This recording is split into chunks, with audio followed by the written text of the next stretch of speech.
Good morning. Welcome to another day of Bible prophecy. My name is Prophet C. Brazil.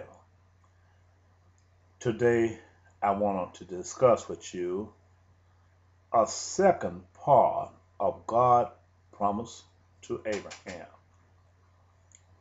God promised to Abraham. But I want to use three primary chapters of Bible prophecy and talking to you concerning this matter and other secondary chapters to, to be a substitute in my teaching and giving you, in order to give you a better understanding of where we are in Bible prophecy. The reason I find that it is necessary, first let me give you these before I get to anything else, before I go any further. The first chapter is Genesis 12, verse 1 through 4. And the second chapter is Genesis 15, 7, 11. And I might extend that to the 15th to 15, 12, 21, where God actually made a promise to Abraham. This is how everything began. And Jeremiah chapter 1, 14, where God spoke to Jeremiah, concerning the families out of the north.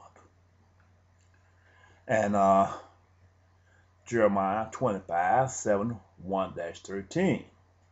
And Revelation chapter 6 is the white horse, the red horse, the black horse, and the pale horse.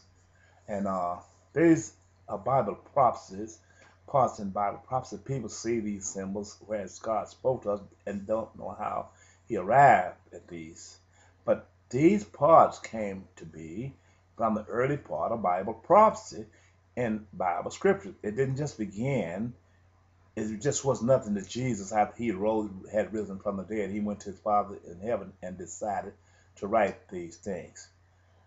This, after Jesus went to his Father in heaven and spoke these things, he was letting us know that the prophecy spoken of by the mouth of the prophets was not yet fulfilled. That these symbols here, which began in the beginning, where he gave you the white horse first, then he gave the red horse, and then he gave you a black horse, and then he gave you a pale horse. These was extended prophecies from how everything began from the foundation of the world.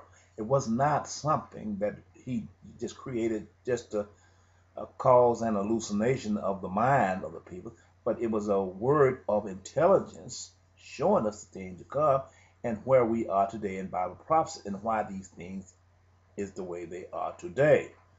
However, this became a ticking timepiece for us with 4 different symbols to let us know when we are near the end what the characteristics of the earth, of the man we was going to look for. And the last one was the pale horse, was the horse that we don't want to see. It's going to be a point of no return where God will be actually bringing justice and just judgment upon this entire earth. This is where we are today in Bible prophecy. But we caused ourselves to become locked in a way of delusion. We became a person with sight, but we became blind without sight because of a delusion that we have allowed ourselves to fall into, created by the works of the craftsmanship of the Antichrist. This is why I said I want to take you back to the promise of Abraham. Before I get started on that part here, that's one thing I want to bring to you. You know, we are all aware of this new president, Barack Obama, who is a mixed race person who was fathered by a black man. We said within ourselves, we always speak with a forked tongue ourselves. We said that this is the work of a democracy fulfilling itself. How can we cannot be farther from the truth? Every time God take and move his hands in this earth to show us, to prove us who he is, we pretend this is somebody else, or something else, called by something else, but we don't glorify God and give him the glorification what he do. This was the hand of God and not by the hand of man. Man cannot do this. If man could do this, then how can we say that why that this man just a few days ago, a week ago, who was a judge, had been a judge for 30 years, and he refused to marry an interracial couple, being a black male married a white female? Common wisdom would tell us, if this was so, and this judge allowed himself to go that far and refused to marry a black male with a white female, it tells you through his judgeship there was flaws in the way he judged peoples and character of peoples because of their color. We can't get around this. We can say anything we want. It all go with the territory. There's no way that you're going to be daylight all of your life and then jump up and be darkness just for one moment, then go back to being daylight. There's no way that you're going to stand for justice. I'm going to make it clear. All of your life, all of your 30 days, and on this day that you're going to go against the grain, and then you're going to go back and say you're a man of justice. It ain't no way. What's in the tree always comes out in the fruit of the tree. Don't forget that. Because if it was not in the tree, then the DNA would not cause the fruit to become a part of the tree. It's impossible. Well, the reason I said this, let me get started on this part here. Before I get started here, I want to ask you one more question. Have you ever asked yourself, I know in my lifetime, I don't know about you, I don't know how long other people have lived, why have every time that a pope was created here in the earth, he mostly came out of the north, and he was a person of having a light pigmentation of the white race? Have you asked yourself, why haven't there been a black pope? Why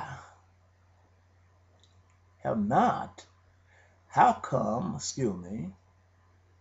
in this world, that the dominant nations of this world, the 7 most dominant nations of this world, came from the nations that dominated, that have a governmentalship of democracy and ruled by people of the white race, people who have light pigmentation. How come there have not been a black nation head of this calling as a leader of this here? They put a man in place as a decoy, but he is not the ruling party. The ruling party of this United Nations always have been a white nation, a white man. Well, the reason I said this, I want to go one more, a little bit further than this. Why do men of God, who allege they are men of God, who, as the Pope, why haven't they spoke concerning the matter how black and white came to be? Why haven't this been brought forth? Why haven't the white preachers in search and spoke these words unto us today that we would know the truth?